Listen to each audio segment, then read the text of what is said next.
your boy Dante with Dante's Boxer Nation. And let me tell you something right now. If you guys are looking for the best fragrance products in the world, you need to go to ashkicking.com. That is ashkicking.com. Keep your home smelling fresh and clean with Ash Kicking fragrance products. Treat your skin and hair with Ash Kicking all-natural health and beauty products. Everything you need to create a comfortable home living environment and create a comfortable space for entertaining. The best incense burners in the world, home fragrance products, and health and beauty products, go to ashkicking.com.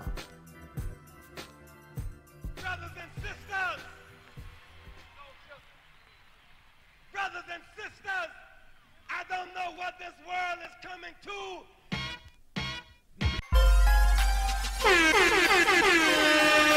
Hey, yo, check this out. This is Flavor Flav, and if you want the whole truth and nothing but the whole truth, so help the whole truth. Hey, yo, you better listen to Dante, baby. Dante! What's going on, y'all? Another one, baby. Another one. Dante's Boxing Nation radio show, live, baby. Live, we getting it in. Live from Kasan Kwang, Thailand. You guys will see roosters and probably cats and dogs running around in the background. That's how we get it in out here, man. We getting it in, guys. We got a whole lot to talk about. I mean, this week, especially if you attended this press conference, it had to be like Disneyland for the media and the boxing fans. It was big, man. My panelists, they're going to be calling in late, so I'm going to go ahead and get the mic warmed up for everybody. Shout out to everybody tuning in. We doing this special show on a Wednesday. It's Thursday out here in Thailand, but it's Wednesday out there in the States. So here, let me check and see if they called in yet. Hold on one quick second. Let me see if my man called in. Okay, I believe this is my man Money. Let me make sure. It's me. Okay, Money. It's me. We got my man. Oh, yeah. We got my man Money Powell once again. Money Powell. He has a son that is an undefeated prospect, middleweight, doing big things, and you guys gonna be hearing a lot about him. If you haven't watched his vicious highlights of him knocking out cats sparring, go ahead and click on that link in my description box. If you don't see the link, just search Money Powell IV, and you'll see his videos pop up on my channel. What's going on, Money? Hey, it's all good, man. I'm glad to be here, man. All day. Lot to talk about. Man, a whole lot to talk about, Money. A whole lot to talk about. I got somebody else I'm supposed to call in as well, but I'll introduce him when he calls in, because just in case he don't call in, no reason to introduce him. But anyway, yeah, so let's go right into this, man. So, Money, so you watching this press conference. Let me go ahead and switch this camera. So, Money, so you watching this press conference, right? And you see Mikey Garcia step up to Errol Spence. Or actually, it was Errol Spence step up to Mikey Garcia. I just put the image up on the screen right now. What was your initial reaction when you seen them facing off and looking at each other, Money? David and Goliath, man. I just said, I wish Mikey all the best. You know, thanks for him stepping up, but physics does not lie in this matter right here. Yeah. It doesn't lie. Yeah. I mean, because it's one thing, and on top of the physical advantages, people underestimate Errol Spence's boxing IQ. So I mean, it's a double whammy for Mikey Garcia in this situation. Maybe a double or triple whammy for Mikey Garcia in this situation. But the one thing I will say, even though I expect Errol Spence to win this fight, but the one thing I will say is pretty ironic to me that a lot of times we've seen fights like this play out where we completely counted out David in the situation. A lot of times they did pull it off, though. Make a good point. Manny Pacquiao against De La Hoya, nobody gave Manny Pacquiao a chance. They thought the fight was a joke, and they thought Manny Pacquiao was going to get obliterated. But once Manny Pacquiao beat Oscar De La Hoya, then everybody gave Oscar De La Hoya all the excuses in the world. You know what I mean? So I'm just saying there's been times where David did win the fight, but then there's been times where you had Juan Manuel Marquez go up against a Floyd Mayweather, and he really had no chance at all. But Floyd didn't overpower him, though. Floyd he just outthought him. You know what I mean? He was the smarter. Yes, he was the smarter of the two. Yes. So he didn't even win with a size advantage. He was just the smarter, better fighter. He was the more intelligent fighter, if you will. So, I mean, do you see how long you see a fight like this going? You see a knockout? You see, as Clubber Lang would say, you see pain or what? I'm thinking, you know, somewhere between maybe the 6th and 8th round that it probably will end. Yeah. It's, you know, once again, man, I mean, the thing is, going back to touch on the intelligence and the IQ of Errol Spence, I'm just sitting there thinking about when I was watching Errol Spence spar with Jermell Charlo. I'm like, if he, you know, if they're on the highest level of chess, an aggressive chess match, and Jermell is bigger than Errol Spence, you know what I mean? I mean, if that's not fazing him and he's used to that, it really seems like there's really nothing that Mikey Garcia can bring to the table that Errol Spence hasn't seen. You know, even though Mikey does have that very, very sharp right hand, you know, and he has a good jab. He's very accurate, but I don't know. And something else I wonder, Money, do you think that maybe Mikey Garcia is saying, hey, man, I do real good against southpaws, and people don't understand that. Southpaws, you know, are easier fights for me. I mean, do you think that's the angle at all? I mean, what do you think Mikey is thinking right now? I'm not sure about that part, but I'm just looking at it from a standpoint, man. I really wish the best for Mikey, but I think it's when he starts getting nailed with the jab. And I think that fight's gonna be pretty good in about the first 3 rounds now. Oh yeah. I think about the first 3 rounds, it's gonna be pretty solid. I agree. But the line of separation is gonna start around about the 4th or 5th round. And from that point on, it's just a matter. I'm looking for the body shots by Errol. Yeah. You know, just in general. Yeah. When they start landing, I'm going to be looking at Mikey's response to that. And you know, it was something. And once again, man, I go back to the intelligence of Errol Spence rather. I remember when he fought against Kell Brook. Kell Brook had a smart strategy.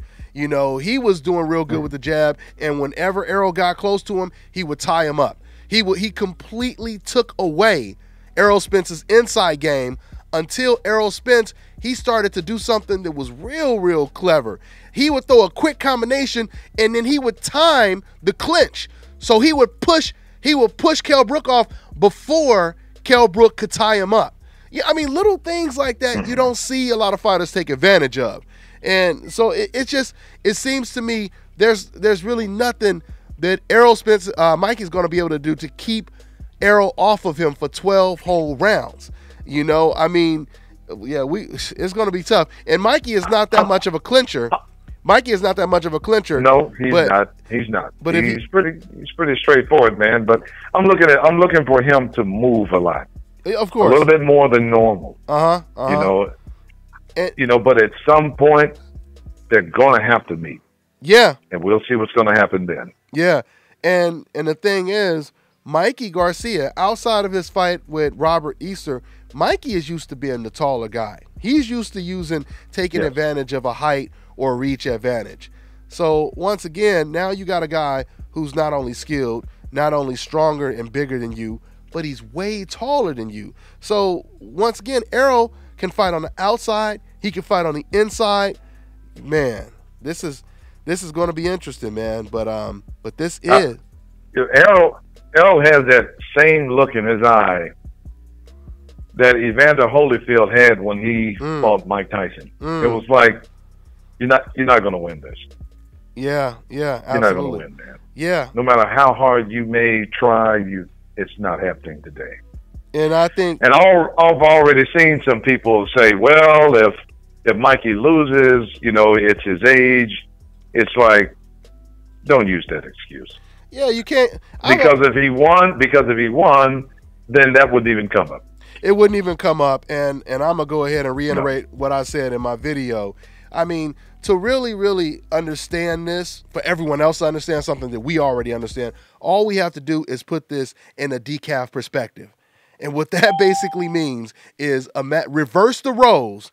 Imagine if Floyd Mayweather came out of retirement because Golovkin kept calling him out. Floyd said, okay, damn it, you want to fight me? I'll fight you at middleweight. Floyd Mayweather go out there, fight Golovkin at 42 at middleweight. Let's just say hypothetically Golovkin won the fight, but it was close. It was a split decision, and a lot of people thought that Floyd Mayweather actually won, and he was robbed.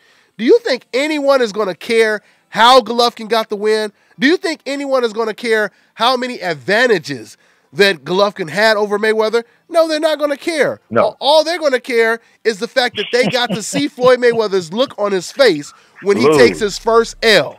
That's all they're going to care about. And they will go to BoxRec and do a screenshot. Oh, yeah. And say, here's the L. You already know. You already know. Because it would look beautiful for them. For them to see that one on this record. Matter of fact, it's funny, man, because it's amazing how it really does change the way you look at a fighter when you see that blemish on their record. Because I was just reading an article on Eddie Hearn wanting to match up Caleb Smith with Golovkin, and as I was reading the article, I just see this record pop up, and it says 40 and something like 41-1, and I was thinking, whose record is that? I was like, Caleb Smith ain't got no loss, and I said, oh, that's right, Golovkin does have a loss on this record now. You know what I mean? So it just completely changes. Yeah. It changes the dynamic of how you look at the situation, and that's what they want to see when it comes to Floyd Mayweather. So, yeah, man, with that being said, let me go ahead. I think this is my man right here. Yeah, this is my man right here. So yeah, I'm on, Dante. Okay, all right. So we got my man, special guest on the horn, my man Barbershop Conversations, who was at this Disneyland affair for boxing fans and media members, man. So, hey, Barbershop, man, welcome to the show. You guys make sure you subscribe to Barbershop Conversations channel, man. He got a whole bunch of good content on there, man. So what was your yeah, all day, man. So go ahead and share the experience, man. You over here, and I would call it like the biggest press conference in a very, very, very long time. Nobody is doing. Yeah, it's the biggest press conference. Go ahead. You don't know the magnitude of it until you see everyone on the DS, and you're like, holy cow. Yeah. And you're like, man, they have so much talent there. It's talent rich. And it was honestly like a spectacle. And you guys know how much I love the support of the acceleration of Black progress. All day. And just us seeing the inception. Remember, Dante, we covered Keith Thurman versus Roberto Guerrero on the first fight, Adrian Broner versus John Molina. And on that fight, that was on NBC if I'm not mistaken. And Al Heyman paid for that time. 3 years later or 4 years later, they're paying him for the same talent. Wow. And it validates proof of concept. It validates that if you will bet on yourself, dreams and realities come to fruition. So from that perspective, I was just overjoyed, you know, and knowing that Gary Russell wasn't there, Abner Mares wasn't there, Tank Davis wasn't there, Deontay Wilder wasn't there, Luis Ortiz wasn't there. You understand what I'm saying? Leads us to believe that there's so much more to come. Yeah, you know, like it's like a hidden jar of cookies that your mom hid from you. You know what I mean? You're like, oh, there's more. You know? So yeah. It's just I'm just overjoyed. You know, it was done in a way that is professionally done. It's on the highest level, guaranteed. 120 million people have the potential to see the fight. You know, it's no more question of who's going to watch it. You know, people are going to watch it by default. They're going to fall asleep watching the college football game, and they're going to wake up and it's going to be boxing on. That's a great point. What I mean? Or they're going to go get something to eat on Channel 11, and they're going to like, or Fox, wherever you're at in your country. Great point. Damn, boxing's on. I'm going to watch it. Great point. You understand what I'm saying? So there's so much. And then you got corporate sponsors who's going to lead us there. You know, like you might see them now getting a McDonald's commercials. And that leads to legacy money, generational wealth. You know what I mean? That leads to them getting spokesmanship jobs for Fortune 500 companies. It allows them to be, we get to see these guys who started boxing because they're impoverished. 9 out of 10 fighters, in my guesstimation, comes from a disadvantaged beginning, meaning that they saw boxing as a way out. I don't think a multi-millionaire dad or mom would say, hey, you're going to box for a living. You understand what I'm saying? So at the end of the day, now they're polished, they're groomed, they're successful, they're great, and more importantly, over all of this, no matter how successful Al Heyman is, you have the chance to be your own boss. Man Down Promotions, Lions Only Promotions, and the list goes on and on and on. And so to answer your question, I went a roundabout way because I needed that narrative to be said. It's like it came to fruition. It was a spectacle. It was well done. It's a man that we don't know that's pulling the string. I mean, it's talent rich. It definitely forces the competition. Go ahead, I'm listening. And it's just crazy when I think about the fact you had Bob Arum that tried to sue PBC or Al Heyman. You had Golden Boy trying to sue them. And they could not suppress the momentum and the progression. And now once again, you know, they have done exactly what Bob Arum had feared that they would do, is monopolize the sport. We have never seen Bob Arum put out a press conference where he was basically saying, man, I got this big lineup of great fights, and this is only a quarter. This is only a quarter of 2019. You know what I mean? I mean, it's unprecedented when you really, really think about it, man. It's really, really impressive. It sounds better when you say it's only 25%.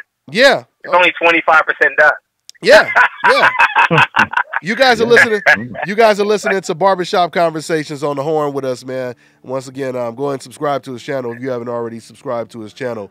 But yeah, because Barbershop, he was actually there and he covered this great event for boxing.